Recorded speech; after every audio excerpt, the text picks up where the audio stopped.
बिस्मिल्लाहिर्रहमानिर्रहीम, अस्सलामु अलैकुम। Ladies and gentleman, welcome to morning with Jugan. और जैसे कि मैंने कल भी आपके साथ शेयर किया और आज भी आपको रिमाइंड करूंगी कि ये वीक जो है, इस हफ्ते हम ट्रिब्यूट पेश कर रहे हैं अपने लेजेंड्स को। वो आर्टिस्ट्स जिन्होंने पाकिस्तान में नहीं बल्कि पूरी दुनिया में पाकिस्तान का नाम रोशन किया, बहुत ज़्यादा अवार्ड्स हासिल किए। इवन दो अब वो इस दुनिया में नहीं हैं, लेकिन अपने म्यूज़िक और अपने टैलेंट के थ्रू रहती दुनिया तक इंशाल्लाह नोन रहेंगे। ये वो आर्टिस्ट्स हैं, ये वो लेजेंड्स हैं जिन्होंने जो पाकिस्तान की पहचान है, शान है। मेहदी हसन खान साहब की अगर हम बात करें तो आपने इतना नाम कमाया कि सिर्फ पाकिस्तान में नहीं बल्कि जैसे कि आपने अभी हमारे पैकेज में भी देखा, अक्रॉस द बॉर्डर के भी आर्टिस्ट आपकी तारीफ़ करते थे, आपको दाद देते थे, बल्कि आपसे रिक्वेस्ट करते थे, फरमाइश करते थे कि आप इंडिया ही शिफ्ट हो जाएं। और उन्होंने अपने फ़न के थ्रू सिर्फ लोगों को एंटरटेन नहीं किया, लोगों को मोटिवेट भी बहुत किया। 1965 और 1971 की वॉर में जो मेहदी हसन खान साहब की कंट्रीब्यूशन है और जो मैडम नूरजहां की कंट्रीब्यूशन है, उसको कोई भी निगेट नहीं कर सकता। 18 जुलाई 1927 को आप पैदा हुए। आप एक ख़ानदानी सिंगर थे। आपके वालिद का नाम उस्ताद अजीम खान था, जो कि आपके उस्ताद भी थे। 1985 में आपको प्राइड ऑफ परफॉर्मेंस से नवाजा गया। गवर्नमेंट ऑफ पाकिस्तान ने आपको तमगाए इम्तियाज़, हिलाले इम्तियाज़ और निशान हैदर से भी नवाजा। इसके अलावा आपको अनगिनत अवार्ड्स दिए गए। 1954 में आपने अपना करियर जो है वो रेडियो से स्टार्ट किया, मतलब रेडियो का आपका करियर स्टार्ट हुआ, जिस गज़ल से आपको बहुत ज़्यादा शोहरत मिली, फैज़ अहमद फैज़ की गुलों में रंग भरे थी। आपका इंतकाल 13 जून 2012 में कराची में हुआ। मेहदी साहब ने अपनी ज़िंदगी में अनगिनत गज़लें गाई और आपको शहनशाह गज़ल का लक़ब दिया गया, जैसे मैडम नूरजहां को मलकाए तरन्नुम का जो है वो एक टाइटल दिया गया। व्यूअर्स, हमें अपने लेजेंड्स को सिर्फ जब वो हमसे जुदा हो जाएं या उनकी डेथ एनिवर्सरी हो या उनकी बर्थ एनिवर्सरी हो, सिर्फ इन लम्हों पे नहीं याद रखना चाहिए, बल्कि ये तो वो आर्टिस्ट हैं जिनको म्यूज़िक स्कूल्स में जिनके बारे में पढ़ाना और सिखाना चाहिए। और बाहर के ममालिक में तो मैडम जी से रिलेटेड और मेहदी हसन साहब से रिलेटेड पढ़ाया भी जाता है, लेकिन पाकिस्तान में भी मेरे ख़्याल से म्यूज़िकोलॉजी को प्रॉपर तरीके से फोकस करना चाहिए और इन लेजेंड्स को आगे लेके एज एग्ज़ाम्पल्स हमें आगे पढ़ना चाहिए। और व्यूअर्स, मेरे लिए बहुत बड़ा ऑनर है क्योंकि ब्रेक के बाद आपकी मुलाकात हमारे एक ऐसे लिविंग लेजेंड से होगी जो हमारे एक गुज़रे हुए लेजेंड को ट्रिब्यूट पेश करने आए हैं। ब्रेक के बाद एक ऐसे आर्टिस्ट हमें ज्वाइन करेंगे जिन्होंने ख़ुद 329 अवार्ड्स माशाल्लाह हासिल किए हैं, लोकल और इंटरनेशनल। बहुत ही ब्रिलियंट पर्सनैलिटी हैं और उनसे बेहतर कौन होगा आज ये ट्रिब्यूट पेश करने के लिए। एंड सबसे बड़ी बात यह है कि मेहदी हसन खान साहब के जो उस्ताद थे वो भी इनके उस्ताद रहे और फिर मेहदी हसन साहब की भी शागिर्दी में उन्होंने कुछ वक्त गुजारा। तो एक उनका पर्सनल एक्सपीरियंस, मेहदी हसन साहब की पर्सनैलिटी कैसी थी, आपका मिजाज कैसा था, आपके उठने बैठने का अंदाज़ क्या था, जैसे हमने कल मैडम जी की फ़ैशन आइकॉन के पॉइंट ऑफ व्यू से भी बात की, उसी तरह मेहदी हसन साहब की लुक, उनका लिबास, ये सब चीज़ें हम आज डिस्कस करेंगे। ब्रेक में चलते हैं। ब्रेक के बाद जब वापस आएंगे तो अपने ट्रिब्यूट का प्रॉपर आगाज़ करेंगे। ब्रेक में जाते जाते आइए सुनते हैं उसी गाने की, उसी गज़ल को जिससे आपको बहुत ज़्यादा शोहरत मिली।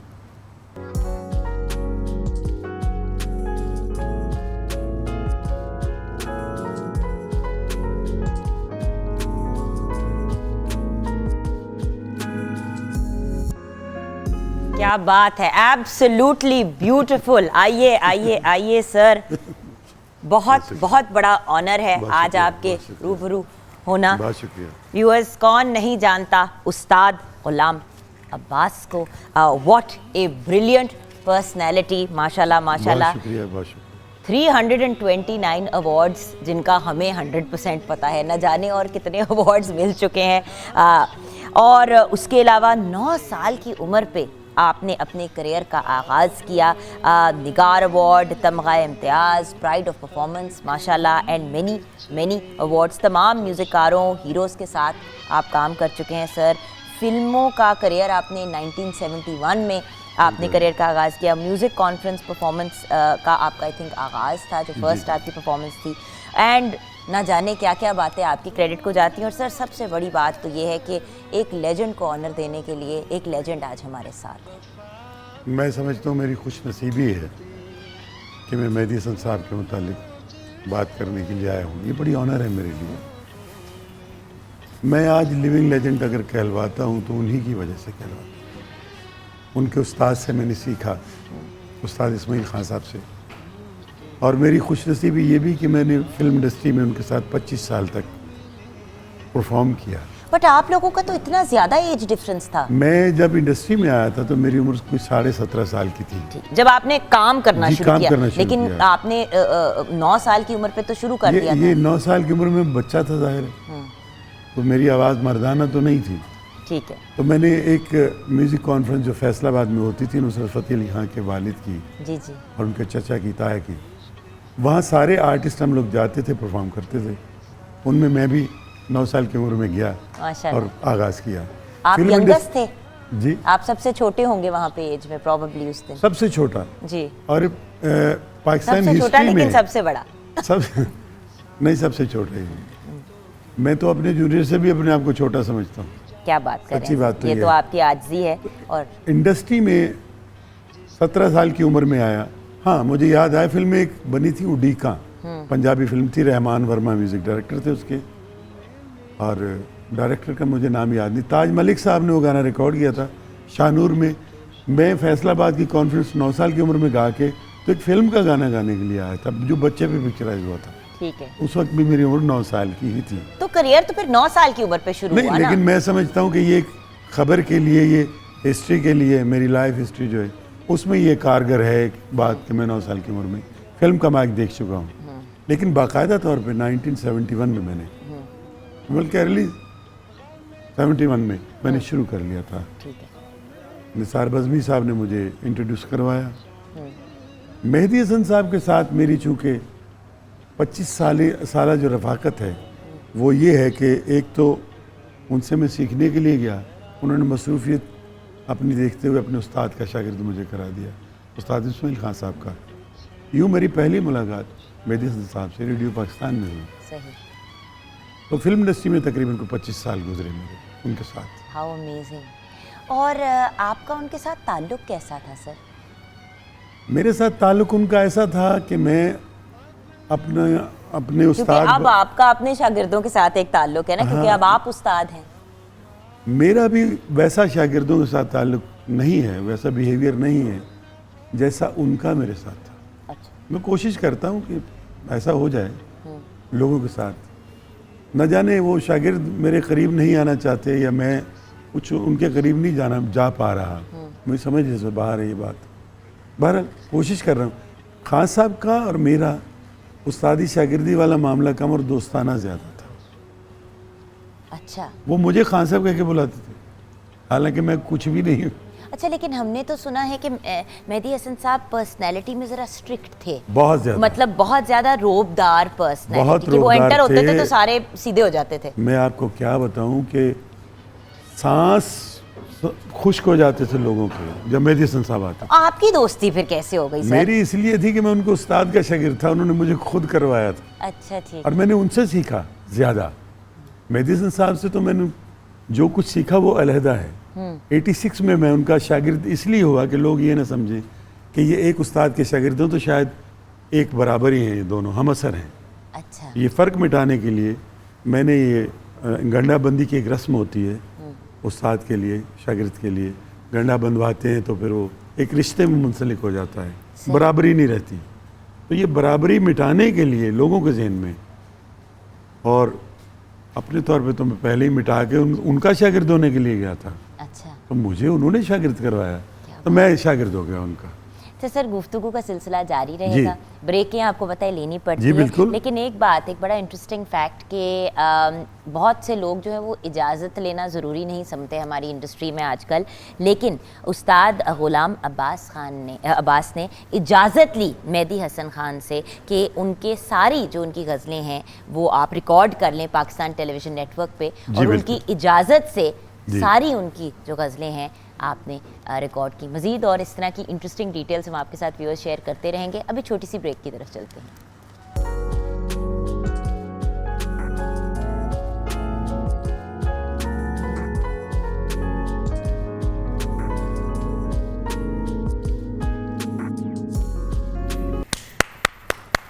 Absolutely wonderful, brilliant. हमें सरवत और ज़हीर ने ज्वाइन किया है ब्रेक के बाद। व्यूअर्स बहुत ही टैलेंटेड ड्यूएट हैं दोनों का, ड्यूओ है, दोनों भाई बहन हैं और बहुत ही खूबसूरत आवाज़ के दोनों ही मालिक हैं। और अभी मैडम जी को और मेहदी हसन साहब को इन्होंने ट्रिब्यूट पेश किया। व्यूअर्स गुफ्तगू का सिलसिला जारी रखेंगे ब्रेक के बाद, लेकिन जहाँ असातिज़ा की बात हो रही है तो सर आपने अपने असातिज़ा की बात की, तो मैं यहाँ पे ये ज़रूर कहूँगी कि मेरे उस्ताद भी अब हमारे साथ आ गए हैं फोरम पे, और मुझे बड़ी ही खूबसूरत बात लगी कि सर बीइंग सीनियर आपने भी खड़े होके इनका इस्तकबाल किया। इसलिए किया कि उनका काम बड़ा है, उम्र में मुझसे छोटे हैं, काम बड़ा है, काम इनका डेफिनेटली, इसलिए उस काम को देखते हुए हर बंदे को जो इस शोबे से ताल्लुक़ रखता है उसको खड़ा होना चाहिए। बेशक, बिल्कुल। और इसीलिए हमने रिक्वेस्ट की है ताहिर सरवर मीर से, being a journalist, being an analyst, being one of the biggest supporters of the media industry, के हमारे साथ ये पूरा हफ्ता जो है रहें ताकि हम अपने लेजेंड्स को प्रॉपर तरीके से ट्रिब्यूट पेश करें। अस्सलाम वालेकुम ताहिर साहब। गुफ्तगू का सिलसिला ब्रेक के बाद जारी रखेंगे और मेहदी हसन साहब के बारे में जो आपके पास इंफॉर्मेशन होगी, आई थिंक वो शायद मेरे पास कुछ यादें हैं। इंफॉर्मेशन तो हाँ साहब बैठे हुए हैं, कुछ मेरी पर्सनल यादें हैं वो मैं ज़रूर शेयर करूँगा, छोटी सी एक ब्रेक के बाद।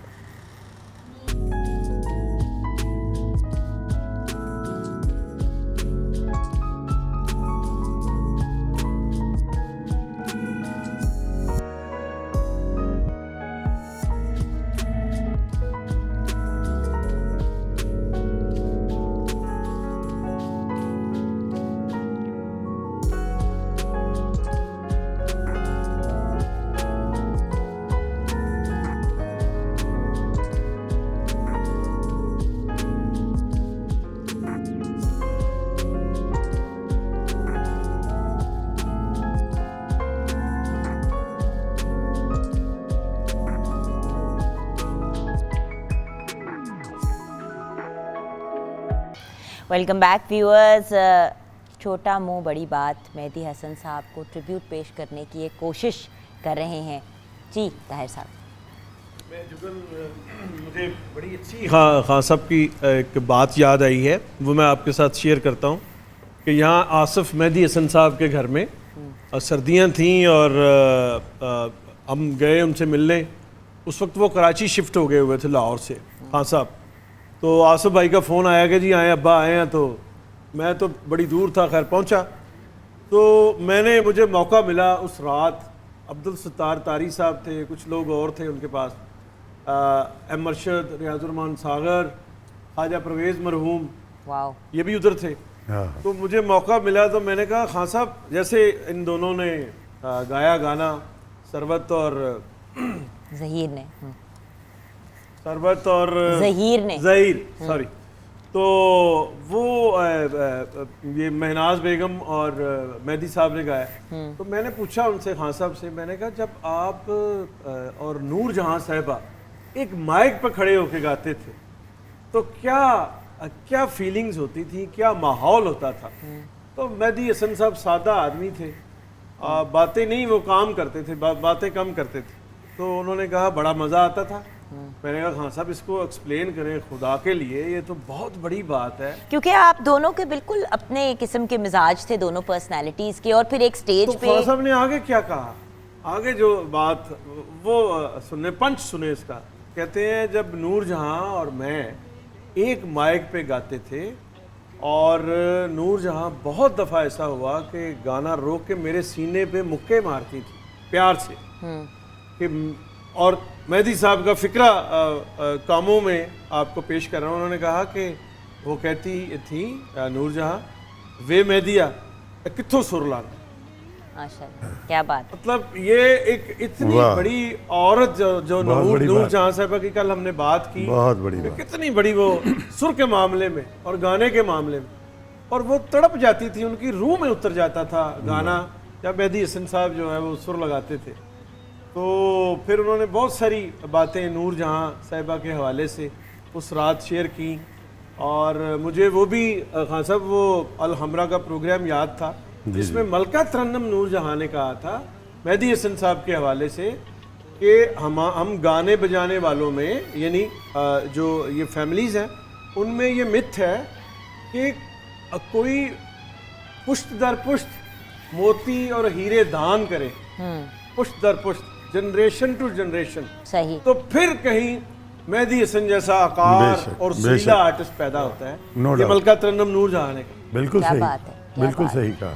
और क्या आप, ये तो बहुत मशहूर बात है, और मैंने खुद ये कंफर्म किया लता मंगेशकर साहिबा से कि ये बात किस तरह आपने कही थी। क्या आपकी आवाज आपके मेहदी हसन, श्री मेहदी हसन के गले में भगवान बोलता है जी। तो उन्होंने ना सिर्फ कंफर्म की बल्कि ये कहा कि मैं मेहदी हसन साहब की दवा से गाती हूँ। वहाँ हम एक फोरम कर रहे थे कुछ साल पहले, और मेहदी हसन साहब उन दिनों स्टेचर पे थे।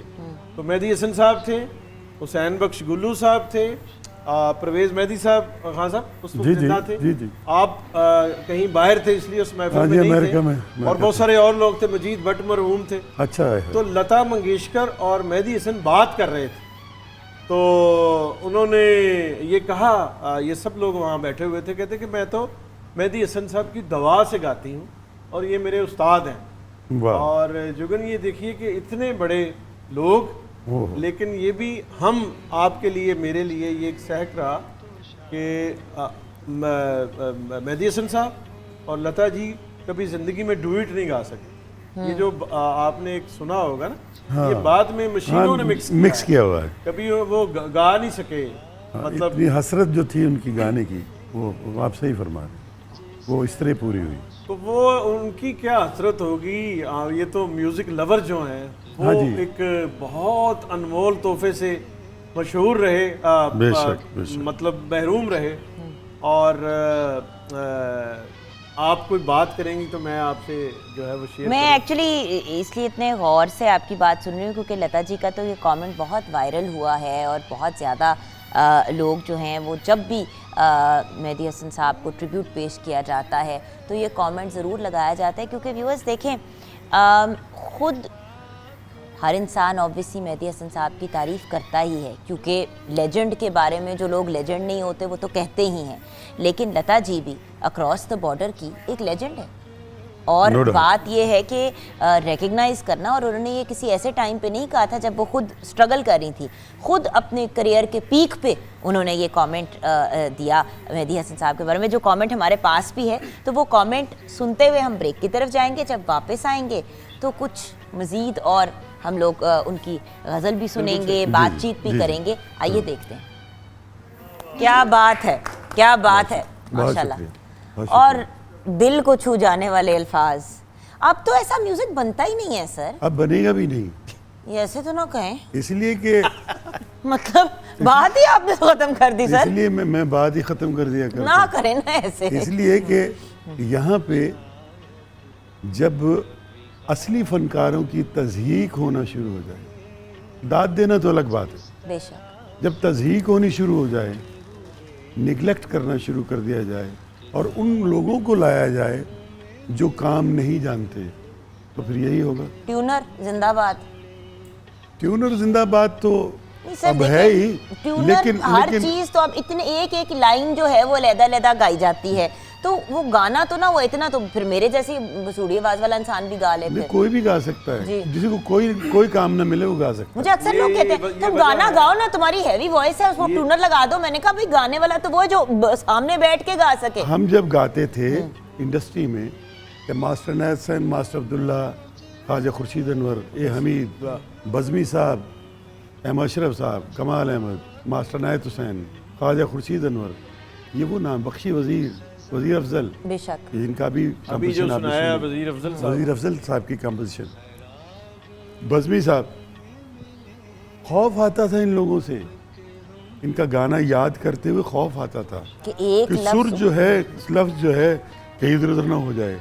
सैफुद्दीन साहब बैठे हैं, कतील सिपाही साहब बैठे हैं, ख्वाजा परवेज़ साहब बैठे हैं, ऐसे लोग काम करने वाले, असली काम को जानने वाले। खान साहब का गुलाम अब्बास साहब ने मेहदी हसन साहब की ज़िंदगी में जब वो पूरी आबोताब के साथ गा रहे थे तो इन्होंने भी अपने उस्ताद के होते हुए नाम पैदा किया, मालिक ये और परवेज़ मेहदी साहब, दो ऐसे शागिर्द हुए हैं जिन्होंने अपने उस्ताद की ज़िंदगी में ही उनका नाम जो है वो आगे लेके गए। साहब अल्लाह आपकी बात बड़ी करे, सलामत रहें आप। मुझे ख़ास तौर पे जो मैं बताना चाहता हूँ, मेरे लिए बड़ी ही क्रेडिट की बात है कि मेहदी हसन साहब के साथ मैंने 5-6 ड्यूट भी गाए। जी जी। और इस दुनिया में यार हम तो रहे नाड़ी, ये बड़ा मकबूल हुआ था, कमाल अहमद मौसीकार थे इसके। तो मैं अर्ज़ ये कर रहा था कि लोग करने वाले नहीं रहे, मर नहीं गए, जो मर गए उनके बच्चे जिंदा हैं, वो सिखा के मरे हैं उनको, ठीक है। लेकिन हम अगर उन लोगों को आगे नहीं लाएंगे, हम उनको आगे लाएंगे जो बहुत पीछे जाने वाले हैं, फिर भी म्यूजिक में भी ना तो आरटीएस सिस्टम बिठा दिया गया है जी। कुछ जैसे एक ज़माने में फिल्म माफिया होता था, अब म्यूजिक माफिया है। प्रॉब्लम अल्लाह माफिया है अब तो, अल्लाह माफिया है इनसे। पाकिस्तान की तमाम आर्ट्स काउंसिल्स जितनी भी हैं, बिला खौफ ख़तर में कह रहा हूँ, बबांगे दुहल में ये बात कर रहा हूँ कि वहाँ कोई ऐसा उस्ताद नहीं है जिसको म्यूज़िक का पता हो, वो सिखा रहा है गाना। हमारे यहाँ फिल्में बन रही हैं, पिक्चराइजेशन हो रही है, ये ड्रामा सीरियल तवील से बन रहे हैं, फिल्म मेकिंग का तो ये टेकिंग ही नहीं है फिल्म की जो हमें दिखाई जा रही है। सीखने की तमन्ना नहीं है, सब उस्ताद बने हुए। फिल्म तो जो है पिछले 4 साल से कोई नहीं अर्ज कर रहा हूँ, जो रिलीज जो बना लेते हैं उन्होंने बैन कर देते हैं, खुद ही हिट हो जाती है। और आप देखें कि खुद ही हो जाती है। लोग अपनी फिल्म को होल्ड कर देते थे कि मेहदी हसन साहब या मलका तरन्नुम के जब गाने कंप्लीट होंगे फिर हम उन पे पिक्चराइज करेंगे तो फिर फिल्म रिलीज होगी, वरना फिल्म साइड पे वेट करती थी। म्यूजिक के बगैर तो बनती ही नहीं थी। हमारे यहाँ ये रिवाज था, कानून था, रीत थी कि मौसीकार पहले हमें ट्यून याद कराता था, उसके बाद डायरेक्टर आके बैठ जाता है, बेटा इसका ये सिचुएशन है और फलां आर्टिस्ट पे पिक्चराइज है, इसके एक्सप्रेशन आपने कैसे देने हैं, इस आर्टिस्ट पे पिक्चराइज होगा। मोहम्मद अली साहब पे मेरा गाना पिक्चराइज हुआ, वही साहब पे हुआ, नदीम पे हुआ, बाबर पे, सऊद पे, शान पे गई, आज तक मैं पहुंच गया, माफ़ी मांग के मैं बाहर निकला तो मुझे माफ़ कर दो, किसी और को भी। सब कुछ सुल्तान राय साहब पे भी आप बहुत गाने बहुत सारे गाने, लेकिन मैंने फिर ये कह के मैंने कहा यार देखो 20-30 बंदे कत्ल करने के बाद मेरा गाना उन पे वाजिब नहीं है यार। इसी नोट पे हालांकि मेरे शागिर्द भी थे, सुल्तान राय साहब मुझसे गाना सीखते थे, अरे इकबाल हसन साहब वो भी मुझसे तालीम लेते रहे गाने की, माशाल्लाह, बहुत लाजवाब लोग थे। यही तो बात है कि वो थे, है ना, हमारे है वाला जो है वाला सुन लें कि मेहदी हसन साहब को ट्रिब्यूट पूरी कौम दे रही है, पूरे फनकार दे रहे हैं, मलका तरन्नुम नूरजहां को पूरे लोग अच्छा कहेंगे, बहुत दिल से चाहेंगे, और हमारे चैनल्स पे ऐसी बदतमीज़ी मैं कहूँगा, बदतमीज़ी, फिर तीसरी बार भी बदतमीज़ लोगों को मैं ये कहूँगा कि अपने लेजेंड का खुद मजाक उड़ाते हो। मेहदी हसन साहब को बना के नकल मेहदी हसन साहब की जो और फिर अगर आप नकल मेहदी हसन साहब की करें तो मेहदी हसन साहब मुंह बनाने का नाम नहीं है। मेहदी हसन साहब की नकल करें तो आप आर्टिस्ट खुद हो जाए। वैसे अगर जुगन मेहदी हसन साहब की कोई नकल अच्छी करता है ना, वो आर्टिस्ट हो जाएगा। जिसको बंदा इनाम भी दे, वो एक बाबर नियाजी है और एक हसन अब्बास है, वो बहुत अच्छी, मतलब पैरोडी तो जो है बड़ी सेलिब्रिटीज की होती है ना। पैरोडी करने वाला भी तो सुर में होना चाहिए, सुर में होना चाहिए। अच्छा, यही पैरोडी का मतलब ये नहीं है कि आप अपनी नकल उतार रहे हैं, तज़हीक करें, गुफ्तगू आप कर रहे हैं कि मेहदी हसन साहब आप जब बस पे चढ़ने लगे तो आपने टिकट लिया था, तो वो उस आवाज में बात कर रहे हैं, तो कुत्ता पै गया, तो पहुंचा पैट फाट गया, लानत है ऐसे लोगों ये हो गया, वो हो गया। अपनी अपने लोगों का मैडम की नकलें करते हैं और मैडम के मुतालिक मैडम का हम असर बनने की कोशिश करते हैं।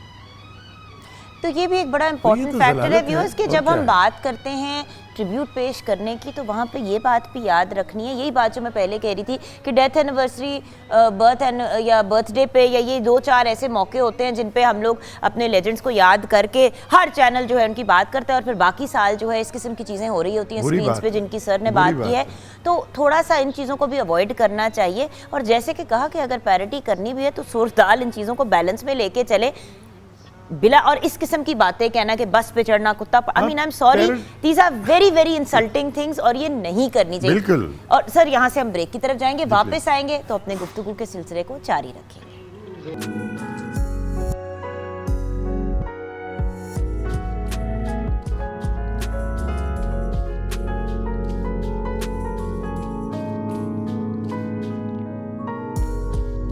हर जनरेशन के लिए हर स्टेज पे क्या ये जो सुर का जो मेयार है, जो वजन जो लग रहा है, मुझे एक छोटा सा वाकया याद आ रहा है। नुसरत फ़तेह अली खान साहब को मैंने पूछा कि खान साहब कॉस्मिक मेलोडियस आवाज़ कौन सी है, यानी दुनिया की कायनात की सबसे सुरीली आवाज़ जो उस्ताद नुसरत फ़तेह अली खान ने लेबल की हो। तो यहाँ 84C मॉडल टाउन में मैं उनका इंटरव्यू कर रहा था और उसके बाद 1-2 महीने बाद वो दुनिया से चले गए, फौत हो गए। तो उन्होंने जब मैंने ये सवाल किया तो थोड़ी देर उन्होंने तवक्कुफ किया, सोचा, फिर उन्होंने सीने पे हाथ रख के, जैसे तबीयत ख़राब हो जाती, तो उन्होंने कहा कि दुनिया की सबसे सुरीली आवाज़ मेहदी हसन की। बेशक, क्या बात है, बेशक बिल्कुल और सही। ही है और हमेशा रहेगी। उसके बाद उनकी मुझे ऐसे लगे जैसे खान साहब को अंजाइना का अटैक हो गया है। यहाँ और लोग भी थे, अयूब खावर थे, ये थे छक्कू थे और थे, सब थे। तो ये बात मैंने सुनी और उसके बाद खान साहब गए, चले गए, बाहर गए और फौत हो गए। और फिर 2-4-5-6 महीने बाद खान साहब को मैंने ये बात मेहदी हसन साहब को सुनाई कि नुसरत फ़तेह अली खान साहब को मैंने सवाल किया था और कि दुनिया की कायनात की सबसे सुरीली आवाज़, तो उन्होंने आपका नाम लिया था। तो खान साहब की आंखों में आंसू आ गए। मैंने अपने एक इंटरव्यू में कहा, ताहिर भाई, लोगों ने कहा आपने मेहदी हसन साहब के साथ ड्यूट भी गाए, आपकी तादाद फिल्मों में बहुत ज़्यादा है गानों की, मेहदी हसन साहब से काउंटिंग में ज़्यादा है। ये 50 साल डायरेक्टरी में, फिल्मी डायरेक्टरी में ये छपी बात। मैंने कहा यार ये कैसी बातें करते हो। खान साहब की जब आमद हुई थी तो उस वक्त साल में 2 फिल्में बनती थी। हम लोग जब आए तो साल में 675 फिल्में बनती थी। तो इसकी तादाद ज़्यादा होना कोई बड़ी बात नहीं।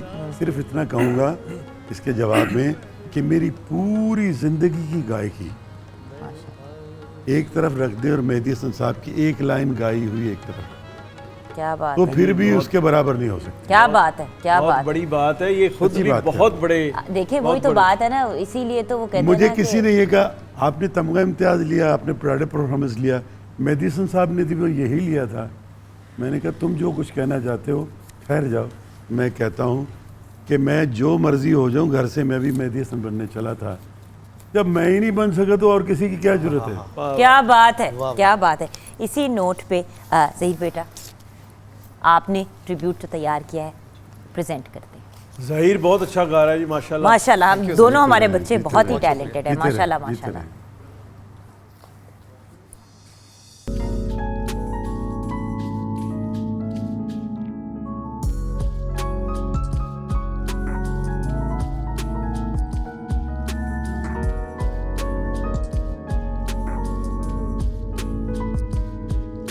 Welcome back from the break viewers.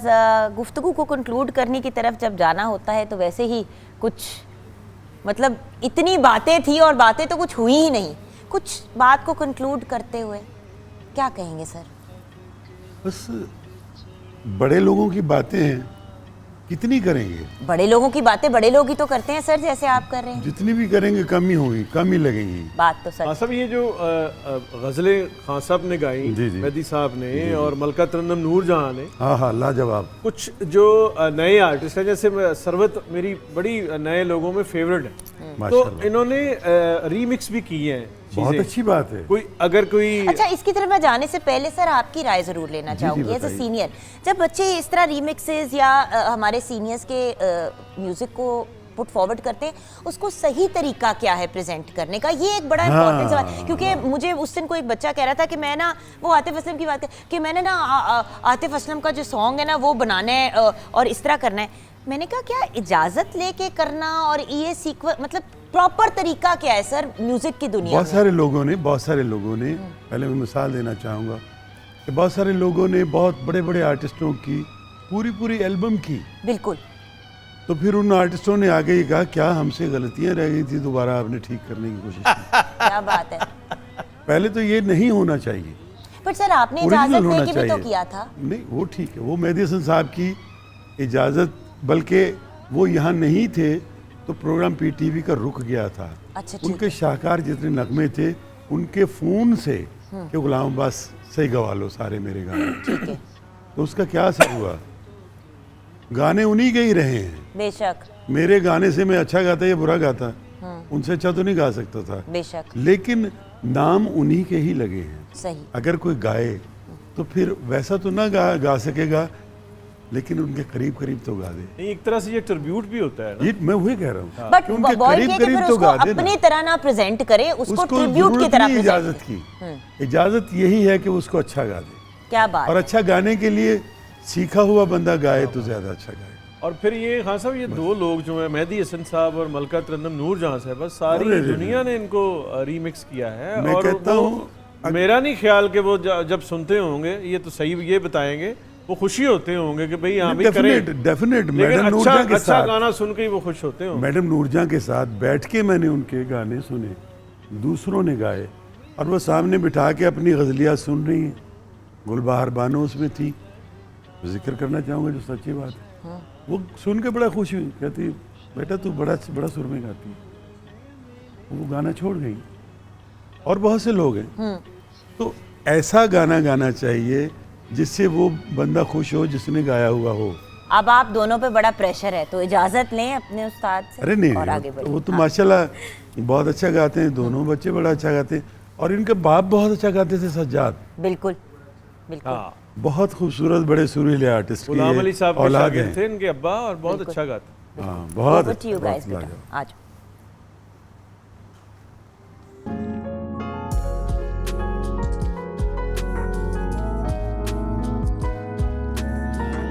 Welcome back from the break viewers. आज मेरे लिए बहुत बड़ा ऑनर है कि उस्ताद गुलाम अब्बास साहब हमारे साथ हैं। जब एक लेजेंड को ट्रिब्यूट पेश करते हैं तो पूरा जो एटमॉस्फेयर है वो प्रोग्राम का चेंज हो जाता है। और ताहिर साहब, आप तो you are my Ustad and आप बहुत से मीडिया के लोगों के उस्ताद भी हैं, और आपने बहुत से लोगों के करियर्स की फाउंडेशन ले की है, तो we are very very grateful to you. अभी क्योंकि हमने मेहदी हसन साहब की बात करके ही प्रोग्राम को कंक्लूड करना है, तो जो हमारे साथ एक लिविंग लेजेंड है, सबसे पहले तो उनका शुक्रिया अदा करना और उनको रिस्पेक्ट और रिगार्ड देना। सर, एक सिर्फ रिक्वेस्ट है, काम से आपने जो कुछ स्टेप अवे किया, वो कुछ आपने हमारी इंडस्ट्री के साथ थोड़ी सी ज़्यादती कर दी सर। जब वो फिल्म्स और उन सब चीज़ों से जब आपने स्टेप अवे किया, इसका गिला जो, क्योंकि सोशल मीडिया पे बहुत से लोगों ने कहा कि जो अच्छे परफॉर्मर्स थे उन्होंने फिर बहुत ज़्यादा अपने आप को डिस्टेंस कर। मैं अर्ज़ करता हूँ इस सिलसिले में कि मुझे जब ये फील हुआ कि तख्लीक को ज़रूरत पे कुर्बान किया जा रहा है, सही, तो फिर मैंने ये फैसला किया कि आहिस्ता आहिस्ता इस फिल्म इंडस्ट्री से दूर हो जाना चाहिए। कोई अपनी मर्ज़ी से ट्यूनें बनवा रहा है, ये फर्नीचर तो नहीं है कि जो अपनी मर्ज़ी से तख्लीक का काम करवा रहे हैं। क्या बात है। इस तरह की बात है। फिर इस तरह की कुछ हरकतें शुरू हो गई कि कोई किसी को पकड़ के कमरे में बंद कर दिया, किसी को कि आप डेट नहीं देते तो आपको कमरे में बंद कर देंगे। 3 दिन के बाद हीरो बेचारा हाँफता हुआ आ रहा है। तो हम म्यूज़िक के लोग थे, हम ये चीज़ें बर्दाश्त नहीं कर सकते थे। और दूसरा, फिर ऐसी ट्यूनें बन के सामने आती थी कि 27 फिल्मों के गाने मैंने रिजेक्ट किए। मैंने कहा मैं नहीं गाता। यार ये कौन सी ट्यून है जी? डिमांड है प्रोड्यूसर की, और लैंग्वेज भी बहुत ज़्यादा बस देखिए अदब का काम है। कहते हैं अदब पहला करीना है, मोहब्बत के करीने में बहुत पुराना जुमला है, क्या बात, पुराना शेर है, बेशक। लेकिन आज तक इसको कोई तोड़ने की कोशिश करेगा तो बेअदब हो जाएगा। तो अदब पहला करेगा। मोहब्बत म्यूज़िक है, मोहब्बत फ़नून लतीफ़ा का नाम है। फ़नून लतीफ़ा के ज़रिए आप अदब तक़सीम कर सकते हैं, आप अमन तक़सीम कर सकते हैं, लेकिन जब ऐसा होना ख़त्म होना शुरू हो जाए तो फिर हमारे जैसे लोग तो नहीं रहते। क्यों, हम अदब सीखने के लिए भी आते हैं, सिर्फ गाना गाने के लिए नहीं आते। क्या खूबसूरत बात कही, क्या खूबसूरत बात कही है। इसी नोट पे आई थिंक हम अपने आज के प्रोग्राम को कंक्लूड करते हैं। ताहिर साहब, आपसे कल मज़ीद बात करूँगी। अभी हम यहाँ पे इस बहुत ही इम्पोर्टेंट पॉइंट पे, जिसके बारे में कुछ आप भी सोचिएगा, और अगर फिल्म डायरेक्टर्स, प्रोड्यूसर्स देख रहे हैं हमारा ये प्रोग्राम, उसके बारे में सोचिएगा। शायद हम वापस उस तरफ आ जाएं जो डगर हम छोड़ चुके हैं। सर, जाते जाते क्या ट्रिब्यूट पेश करते हुए हम एक गाना अख्तर हुसैन अखियाँ साहब, हमारे बहुत बड़े म्यूज़िक डायरेक्टर, बहुत बड़े प्रोफेशनल, बहुत बड़े लोग, जिन्होंने ये कहा था कि मेरी ट्यून अगर मेरी ही ट्यून से मिले तो मेरी गर्दन उड़ा देना। एक शाहकार दूसरे से नहीं मिल रहा। वो ऐसे कंपोज़र थे, ऐसे लातादाद कंपोज़र हैं। हमारे उस दौर के तमाम ऐसे ही कंपोज़र हैं कि जिनकी एक ट्यून से उनकी दूसरी ट्यून नहीं मिलती, झलक भी नहीं आती। मास्टर अब्दुल्ला साहब हैं उसमें, बख्शी वजीर साहब हैं, अहमद शह साहब हैं, हमीद हैं, निसार बज़मी साहब हैं, ख्वाजा खुर्शीद अनवर हैं। वो तो ऐसे लोग थे जो उन लोगों में से एक ये बहुत बड़े मोती जिनकी मैं ट्यून पेश कर रहा हूँ, समाअत फरमाएं प्लीज़।